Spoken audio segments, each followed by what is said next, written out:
क्या exact time होता है एक प्रिपरेशन को स्टार्ट करने का। और 10th में साइंस की इतनी पतली बुक होती है, 11th में आके फिजिक्स इतनी मोटी हो जाती है। और सबसे बड़ा डाउट ये होता है कि क्या।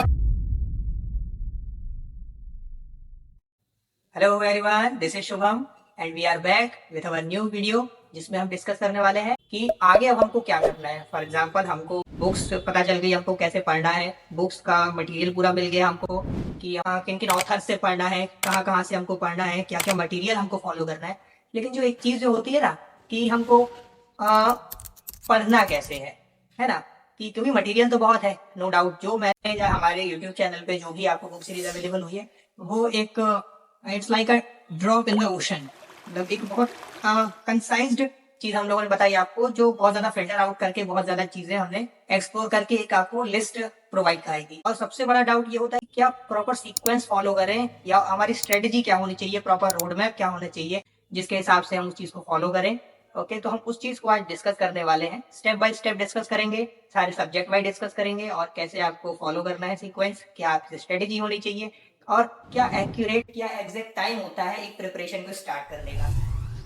तो हमारे अकॉर्डिंग जो मैंने पर्सनली फील किया है, क्योंकि मैंने जो अपनी प्रिपरेशन स्टार्ट करी थी वो 11th में नो डाउट आते आते, क्योंकि जो 10th का बच्चा होता है ना, वो ऐसा होता है कि 10th तक बहुत मस्ती मजाक हो गया, सब कुछ हो गया, आराम से हम पढ़ रहे हैं, खेल रहे हैं, सब कुछ साथ में चलता है, पैरेलली सब कुछ एक्टिविटीज चल रही होती है, और नो डाउट चलनी भी चाहिए। इतना सीरियस होके हम अगर अपनी लाइफ को आगे बढ़ाएंगे तो नो डाउट हम कुछ नहीं कर पाएंगे अपनी लाइफ में, सीरियसनेस ही रह जाएगी और इससे ज्यादा कुछ नहीं होगा। 11th में आते ही क्या होता है, जहाँ आपकी 10th में साइंस की इतनी पतली बुक होती है, 11th में आके फिजिक्स इतनी मोटी हो जाती है ना। बात ये है कि नहीं है। 11th में आते आते मुझे कोई भी चीज पता नहीं चल पाई थी। 11th लास्ट आते आते तक भी मुझे इतना ज्यादा अवेयरनेस नहीं हो पाया था कि क्या करना है, कैसे करना है, कौन कौन से एग्जाम्स होते हैं, क्या सीक्वेंस फॉलो करना चाहिए। तो ये एक बहुत ज्यादा दिक्कत होती है बच्चों के साथ में। और एग्जैक्ट टाइम पता है क्या होता है। एग्जैक्ट टाइम होता है आपका 10th के, आपने जैसे ही बोर्ड्स एग्जाम दिए उसके बाद आप छोटा सा ब्रेक ले सकते हो अपनी प्रिपरेशन के बाद, क्योंकि बहुत ज्यादा एग्जॉस्ट हो जाते हैं हमारे स्टूडेंट्स। नो डाउट 10th भी बोर्ड्स होते हैं, तो उसके लिए बहुत ज्यादा आप एग्जॉस्ट हो जाते हैं, तो थोड़ा बहुत आप रेस्ट करके एक तुरंत ही बिल्कुल 11th में आप बिल्कुल लग जाइए, नो डाउट। क्योंकि ये जो 11th और 12th की जर्नी होती है किसी भी एस्पिरेंट के लिए, ये एक तरीके से बहुत अच्छी जर्नी मानी जाती है, क्योंकि इस फेज में आप बहुत चीजें सीख रहे होते हैं, और कैसे प्रेशर को कैसे हैंडल करना है। क्योंकि आपका ऐसा नहीं है कि आपको केवल स्कूल कॉलेज नहीं देखना है, और बाकी चीजें भी आपको देखनी होती है साथ में। स्कूल के असाइनमेंट्स हो गए, आपकी स्कूल की क्लासेस हो गई हैं, या प्रैक्टिकल एग्जाम हो गए हैं, कोचिंग्स भी जाना है साथ में, और पर्सनल और जो आपकी स्टडीज है वो भी आपको फॉलो करना है। नो डाउट ये चीजें तो होती ही हैं, है ना।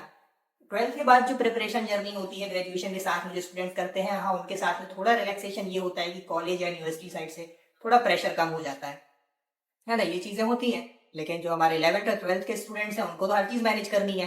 तो 11th में आते आते बच्चे इतने एग्जॉस्ट हो जाते हैं, जस्ट क्योंकि उनको पता नहीं होता कैसे मैनेज करनी है चीजें, कैसे प्रॉपर हमको पढ़ना है। और जो बच्चा 10th के बाद से ये सब चीजें फॉलो कर लिया अच्छे से, जो उसको आपकी प्रॉपर पाथ मिल गया अपनी चीज को फॉलो करने के लिए, तो नो डाउट उसका 11th अच्छा जाएगा, 12th अच्छा जाने वाला है, वो बोर्ड्स भी मैनेज कर लेगा, और इंटरमीडिएट अपियर में ही वो अपना बहुत अच्छे से एग्जाम क्रैक कर लेगा, नो डाउट। इसमें कोई भी शक की गुंजाइश नहीं है। मेरी तरफ से एक सजेशन भी रहेगा कि 10th के बाद आप ये नहीं कि बहुत से स्टूडेंट्स क्या होते हैं, 10th हो गया हमारा, अब आराम से जब रिजल्ट आएगा हमारा कम से कम अच्छे परसेंटेज आ जाए, तो उसके बाद हम अपनी जर्नी स्टार्ट करेंगे, 11th देखेंगे क्या है। 11th फिर सोच होके आते हैं वो आराम से, 11th जब आधा निकल जाता है उसके बाद वो देखते हैं, अच्छा चलो देखते हैं किताब में क्या लिखा हुआ है, ये फिजिक्स, अच्छा ये फिजिक्स होती है, अच्छा चलिए ठीक है, केमिस्ट्री होती है, ये मैथमेटिक्स या बायोलॉजी जो भी आप सब्जेक्ट प्रेफर कर रहे हैं। तो ये एक बैड प्रैक्टिस है। अगर आप सीरियस हैं अपनी स्टडी को लेकर के, थोड़ा सा भी अगर 1% सीरियस है, तो आपको नो डाउट 10th के बाद से ही अपनी प्रिपरेशन को स्टार्ट कर देना चाहिए। ये पहला पॉइंट हो गया मेरी तरफ से। दूसरा ये कि कौन सा सीक्वेंस फॉलो करें, क्या हमारी स्ट्रेटेजी होनी चाहिए पढ़ने के लिए, क्या हमको क्या किस बुक से पढ़ना चाहिए। स्पेशली हिंदी मीडियम के जो स्टूडेंट है वो सफ़र करते हैं कि हमको मटेरियल अवेलेबल नहीं होता है, हम कहाँ से पढ़ेंगे, हमारे पास प्रॉपर सीक्वेंस नहीं है। तो उसके लिए हमने एक बुक सीरीज बना के रखी है, बहुत ही अच्छी बुक सीरीज है, बहुत ज्यादा कंसाइज्ड और बहुत ज्यादा एक्सप्लोर करने के बाद हमने वो बुक सीरीज लॉन्च की है, जिससे हिंदी मीडियम, इंग्लिश मीडियम, जितने जो भी मीडियम के स्टूडेंट्स हैं वो बहुत अच्छे से उसको फॉलो करके अपना प्रॉपर सीक्वेंस बना सकते हैं, उससे पढ़ सकते हैं, है ना। पढ़ने का तरीका मैं जरूर आपको बता दूं एक चीज। पढ़ने का क्या तरीका होता है, स्टूडेंट्स क्या करते हैं, वो फॉर एग्जाम्पल अगर हम मैथमेटिक्स का एग्जाम्पल लेते हैं, है ना, मैथमेटिक्स में क्या करते हैं, वो स्टार्ट कर देते हैं सीधे पढ़ना एक्सरसाइज। फॉर एग्जाम्पल अगर एक्सरसाइज 10 है तो एक्सरसाइज 10.1 उन्होंने स्टार्ट कर दिया, चैप्टर खोला, एक्सरसाइज 10.1 शुरू कर दिया। यही गलती करते हैं स्टूडेंट्स। मैथमेटिक्स को ना आप एक बार हिंदी की तरह थोड़ा पढ़ के देखिए। हिंदी या इंग्लिश जो आप बुक पढ़ते हैं, नॉर्मल स्टोरीज पढ़ते ही होंगे, ठीक है, तो आप उसको एक तरह इस तरह से पढ़ के देखिए एक बार, जहां से वो राइटर इंट्रोडक्शन लिखता है कि as we have studied in the previous chapter या प्रीवियस क्लास, या हिंदी मीडियम की भाषा में बोले तो जैसा कि हमने पिछले अध्याय में देखा। बोलते हैं ऐसा कि नहीं देखते हैं, बोलते हैं। तो अगर आप वहां से पढ़ना स्टार्ट करेंगे तो आप उसके कोर को समझ पाएंगे कि एग्जैक्टली वो चैप्टर बोलना क्या चाहे और इसकी नीड क्या हुई, ये चैप्टर आया क्यों। ये चीजें जानना बहुत जरूरी है, क्योंकि आप 11th-12th अगर पढ़ रहे हो, किसी एक पर्टिकुलर फेज में अपना टाइम दे रहे हो, 2-2.5 साल एक जर्नी को दे रहे हो, तो एक आउटपुट निकलना चाहिए ना। क्या हमारा मकसद यही होना चाहिए कि हमको केवल सब्जेक्ट्स पढ़ने हैं और एक एग्जाम निकालना है, बस हो गया, और उसके बाद एक कॉलेज ले लेंगे, फिर तो कोई मजा नहीं लाइफ, ऐसा कुछ? ऐसा तो नहीं होता है, क्योंकि हमारी इंडस्ट्री में यही हो रहा है आज की डेट में कि हम नॉलेज के लिए नहीं पढ़ रहे हैं, हम केवल एक पर्टिकुलर ऑक्यूपेशन को फॉलो करने के लिए पढ़ रहे हैं कि हमको वहां से उस पर्टिकुलर चीज से निकल करके जाना है, वहां हम फॉलो कर लेंगे, वहां जो सीक्वेंस होगा। और हमारा नो डाउट एजुकेशन सिस्टम भी ऐसा है। अगर इंजीनियरिंग फील्ड की बात करें तो क्या होता है, बच्चों को बहुत हवा रहती है, computer science information technology branch है, IIT NIT, ये होता है। तो अच्छा आप बताइए कि 11th और 12th के स्टूडेंट से अगर मैं पूछूं कि व्हाट इज कंप्यूटर साइंस या व्हाट इज इंफॉर्मेशन टेक्नोलॉजी, इसके सब्जेक्ट्स क्या होते हैं, इसमें क्या पढ़ाया जाता है, तो आई एम डैम श्योर कि हाँ 70% स्टूडेंट्स को नहीं पता कि information technology branch, computer science branch या इवन IITs और NITs का करिकुलम क्या होता है, कि वहां पढ़ाया क्या जाता है, वहां स्टडी कैसे होती है, यही सब्जेक्ट्स होते क्या है एग्जैक्टली, यू नो, नहीं पता। 11th और 12th के स्टूडेंट्स को ये नहीं पता, वो PCM से ही बाहर नहीं आ पा रहा है, PCM और PCB से बाहर नहीं आ पा रहा है वो, और उसको लेना क्या है, computer science, information technology branch, AI, robotics, क्यों लेना है? सुना है सर हमने, बहुत अच्छा स्कोप है, बहुत ज्यादा इसकी डिमांड है मार्केट में। डेटा साइंस, नाम बड़े बड़े भारी भरकम शब्द लगते हैं सुनने में, है ना, और उसका सब्जेक्ट और जो उसका जो आपको नॉलेज है वो आई थिंक 10 से 20%। और जिनके फैमिली बैकग्राउंड में इंजीनियर्स, डॉक्टर्स, उनके पेरेंट्स हैं या कजिन्स हैं या भाई बहन है, तो उनको हाँ थोड़ा बहुत नॉलेज होगा इस चीज। लेकिन जो मेजोरिटी ऑफ क्राउड है आपका, वो यही है कि उनको नहीं पता कि एग्जैक्टली सब्जेक्ट्स होते क्या है। लेकिन हमने सुन लिया कहीं से कि कंप्यूटर साइंस और IT ब्रांच या AI ब्रांच हमारी या मैकेट्रॉनिक्स ब्रांच जो है बहुत ज्यादा अच्छी है, आजकल इनका स्कोप बहुत ज्यादा है, तो हमको यही लेना है। तो बताइए हम अपने यूथ को किस डायरेक्शन में लेकर के जा रहे हैं। I am not blaming any curriculum या कोई एजुकेशन सिस्टम या किसी चीज को मैं ब्लेम कर रहा हूँ। नो डाउट इसमें चेंजेस होने चाहिए, वी आर ट्राइंग कि हम इसमें चेंज करेंगे, आने वाली टाइम में बहुत ज़्यादा चीज़ें चेंज होंगी, ऐसा नहीं है। लेकिन अभी क्या आपको पता है कि हम किस डायरेक्शन में जा रहे हैं, या हमारे यूथ जो 11th-12th में PCM और PCB और असाइनमेंट स्कूल्स और प्रैक्टिकल से बाहर नहीं आ पा रहा है, उसको केवल ये बस किसी ने बोल दिया था कि कंप्यूटर साइंस और मैकेट्रॉनिक्स और AI बहुत अच्छी फील्ड है तो उसमें जाना है, जबकि आपको उसके सब्जेक्ट्स के बारे में 1% भी नॉलेज नहीं है। तो नो डाउट 11th और 12th में इस चीज का नॉलेज आना चाहिए। हाँ कुछ स्कूल्स हैं, कुछ मीडियम्स हैं, जैसे कुछ CBSE बोर्ड्स के जो स्कूल्स हैं वहाँ पे एक्टिव अभी स्टार्ट कर दिया है ये सब चीजें, और अदर स्टेट बोर्ड्स में भी आएंगी, तो ये बहुत अच्छी चीज है। तो फर्स्ट थिंग तो ये होनी चाहिए कि हमको हमारा गोल क्लियर होना चाहिए कि हमको करना क्या है।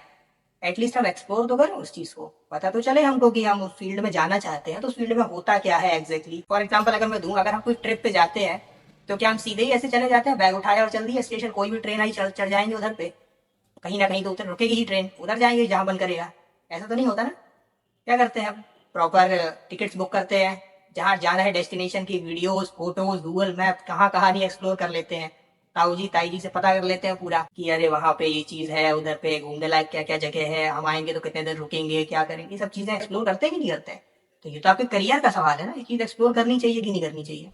तो ये सेकंड पॉइंट था आपका कि कोई भी चीज अगर आप कर रहे हो, कोई भी चीज अगर आप आगे फर्दर स्टडीज के लिए आपको जाना है, तो आपको एक्सप्लोर करना बहुत ज्यादा जरूरी है। किसी भी चीज के लिए डीपली एक्सप्लोर कीजिए, आपके पास टाइम है अभी। जब तक एक्सप्लोर नहीं करोगे उस चीज को, आप जब तक उस चीज में अच्छे से उसका नॉलेज नहीं लोगे तो मजा नहीं आने वाला। PCM PCB अब जो भी पढ़ रहे हो सब्जेक्ट्स, आप अच्छे से उसका एक्सप्लोर करो, है ना।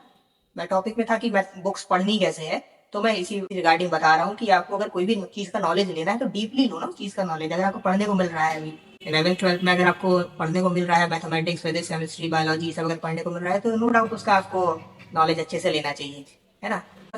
उसके साथ में क्या होता है, हम क्या करते हैं, हमारे अंदर एक डाउट आ जाता है, एक सेल्फ डाउट, क्या मेरा सिलेक्शन होगा, क्या मैं इस केपेबल हूँ, क्या मेरी प्रिपरेशन इस लेवल की है। तो ये डिसाइड करना नहीं करना तो अभी तो फिलहाल आपके हाथ में नहीं है ना। आपके हाथ में क्या है, प्रिपरेशन करना। आधे लोग तो यही सोच करके बैठ जाते हैं कि पेपर कैसा आएगा, बोर्ड्स कैसे जाएंगे। बोर्ड्स को है 1.5 साल, टेंशन अभी से है बोर्ड्स कैसे जाएंगे। और उस टेंशन के चक्कर में हम क्या करते हैं कि अपना ये जो प्रेजेंट टाइम जो है उसको खराब कर लेते हैं इस चीज की ओवर थिंकिंग में कि आने वाला कल कैसा होगा। क्या वो हम प्रेडिक्ट कर सकते हैं? क्या नहीं कर सकते हैं। सिलेक्शन होगा नहीं होगा कोई दिक्कत नहीं, होगा तो अच्छी बात है, नहीं होगा तो कुछ नहीं, क्या जीवन खत्म थोड़ी हो जाएगा। उसके माइंड में होता है बिना कोटा जाए तो प्रिपरेशन हो ही नहीं सकती है। कोटा तो बिल्कुल जीवन का अमूल्य शहर है, बिल्कुल जहाँ नहीं गए तो सिलेक्शन हो ही नहीं सकता, बिल्कुल, है ना। ये डाउट रहता है लोगों के मन में। हाँ, मेजोरिटी के मन में यही रहता है कि, और फिर उस चक्कर में क्या करते हैं, अपने पेरेंट्स के साथ वो बातचीत करते हैं कि हमको कोटा जाना है और फलाने का लड़का कोटा गया है और मेरा दोस्त जा रहा है कोटा, मेरे को तैयारी करनी है, आप इतना नहीं कर सकते हो, वैसा वैसा इतना। फिर माँ बाप तो मान लो अब आपकी बात नहीं मानेंगे तो क्या करेंगे, उनका तो लक्ष्य ही है कि हाँ उन्होंने जो चीज़ फेस करी है वो आपको फेस ना करनी पड़े। तो वो तो बिल्कुल जो बोलोगे तो वो तो करना ही है उनको, लेकिन ऐसा नहीं है। प्रिपरेशन के लिए ये चीज़ ज़रूरी नहीं है कि आप एक पर्टिकुलर प्लेस पे या पर्टिकुलर चीज़ पे जाकर के वहाँ फॉलो करो। कोटा सिस्टम, अभी मैं उस सिस्टम पे नहीं जाऊँगा, लेकिन हाँ उस चीज़ के बारे में हम आप अभी आराम से चर्चा करेंगे। लेकिन ये चीज़ ज़रूर बोलूँगा कि ये चीज़ अपने मन से बिल्कुल निकाल दीजिए कि कोटा नहीं जाएंगे, कानपुर जैसी सिटीज़ नहीं जाएंगे, घर से बाहर नहीं निकलेंगे तो प्रिपरेशन नहीं हो पाएगी। ऐसा नहीं है। मैंने बहुतों के सिलेक्शन देखे हैं जो घर में बैठ करके सिलेक्शन दिए हैं, उन्होंने इतने अच्छे से अच्छे परसेंटाइल ला कर लेकर के आए हैं कि they all are examples, very good example. तो बहुत अच्छे से रेप्यूटेटेड जगह पर है वो, है ना। तो ऐसा नहीं है कि सिलेक्शन केवल एक पर्टिकुलर प्लेस या पर्टिकुलर इंस्टीट्यूट में जाकर के ही सिलेक्शन होता है। 100% सिलेक्शन की गारंटी कोई नहीं दे सकता। और एक चीज जरूर है कि अगर कोई चीज खुद से अचीव करोगे, खुद के पर्टिकुलर सेल्फ स्टडी से, जब आप बताओगे लोगों को कि मैंने सेल्फ स्टडी से निकाला है ये सिलेक्शन, भले ही मैं कहता हूँ कि कोटा गया हो या कहीं कोई दूसरी सिटी में गया हो, उसका आपसे 2% है 3% है ज्यादा हो, लेकिन आपको वो खुशी होगी कि यार चलो मैं उसके बराबर या उसके आसपास तो पहुंचा। तो ये चीज है, ये मिथ बच्चों में बहुत ज्यादा होता है कि अगर हम मान लो नहीं जाएंगे दूसरी सिटी तो, या बाहर नहीं जाएंगे, थोड़ा बहुत माँ बाप का जब तक खर्चा नहीं होगा तो मजा कैसे आएगा, है ना। खर्चा कराएं थोड़ा तब तो मजा ही लगे, हाँ हमने खर्चा किया है, पैसा वैसा थोड़ा गया है पढ़ाई लिखाई में, तब तो थोड़ा मजा आएगा। ऐसा नहीं होता। आराम से घर में बैठ कर भी तैयारी कर सकते हो। एनवायरनमेंट अच्छा होना चाहिए, बस पढ़ने के लिए डेडिकेशन होना चाहिए। हाँ, मैं उस फील्ड में नहीं जाऊंगा कि यहाँ लोग कहते हैं कि पढ़ने वाले बच्चे कहीं भी पढ़ लेते हैं। ऐसा नहीं है कि बाहर लड़ाई झगड़े चल रहे हैं और हम आपको बैठा दें एक कमरे में कि पढ़ लो, क्योंकि ये लोग कहते हैं कि पढ़ने वाले बच्चे कहीं भी पढ़ लेते हैं। ये तो नहीं, मतलब ये आइडियल कंडीशन नहीं है। हम हर चीज को लेकर के चलते हैं। और इसके बाद एक पॉइंट ये भी आता है कि स्टूडेंट्स का बेसिकली कंसर्न क्या होता है कि हमको तो इंग्लिश आती नहीं है, हिंदी मीडियम से है, हम कैसे पढ़ेंगे, हिंदी मीडियम से है, हमको समझ में नहीं आएगा। और हमने तो अपवर्तन और परावर्तन पढ़ा है, रिफ्लेक्शन रिफ्रैक्शन तो हमको आता नहीं है ही नहीं। अवतल दर्पण उत्तल दर्पण से ऊपर हम गए नहीं है, कॉनकेव कॉन्वेक्स कैसे पढ़ेंगे। बेसिकली स्टूडेंट्स के साथ में ये रहता है, हिंदी मीडियम के स्टूडेंट्स के साथ में ऐसा होता है। तो ये इसको ओवरकम करने के लिए आप क्या कर सकते हैं कि आप हिंदी में अपना बेसिक्स बनाइए पहले। हिंदी में जब, क्योंकि कॉन्सेप्ट तो वही है, या हिंदी हो या इंग्लिश हो, उर्दू हो, फारसी हो, कोई भी लैंग्वेज हो, कॉन्सेप्ट तो नहीं बदलने वाला ना, कॉन्सेप्ट तो वही रहेगा। ठीक है, तो कॉन्सेप्ट में क्या रहेगा, आप एक पकड़ बना लीजिए अपनी कॉन्सेप्ट में कि आपको हाँ अच्छे से वो चीज आ गई समझ में। फिर लैंग्वेज का बैरियर हो ही नहीं लगता। लैंग्वेज का बैरियर क्या होगा, थोड़ा बहुत आपको दिक्कत शुरू में आने वाली है जब आप बुक रीडिंग स्टार्ट कर दोगे। कोई भी बुक से अगर आप पढ़ना प्रेफर करोगे, आप हमारी बुक सीरीज फॉलो कर सकते हो अगर चाहो तो। लेकिन अगर आप बुक से के पकड़ बना लेंगे, आप अगर हिंदी मीडियम में आपके कॉन्सेप्ट क्लियर हो गए, ये मैं हिंदी मीडियम के स्पेशली स्टूडेंट्स के लिए बोल रहा हूँ, अगर आपके हिंदी में कॉन्सेप्ट आपके क्लियर हो गए कि आपको पता चल गया कि हाँ ये चीज ऐसे हैंडल होती है, तो आप इंग्लिश में भी उसको कर ले जाओगे, कोई दिक्कत नहीं आने वाला। शुरू में स्ट्रगल होता है, और बिना स्ट्रगल के यार चीजें नहीं मिली तो क्या ही मतलब। बनी बनाई थाली मिल जाएगी तो खाने का मजा थोड़ी आता है, उठाया और खा लिया। जब तक मेहनत नहीं करोगे, जब तक थोड़ा बहुत पसीना नहीं बहाओगे उसके लिए, तो फिर मजा कैसे आएगा।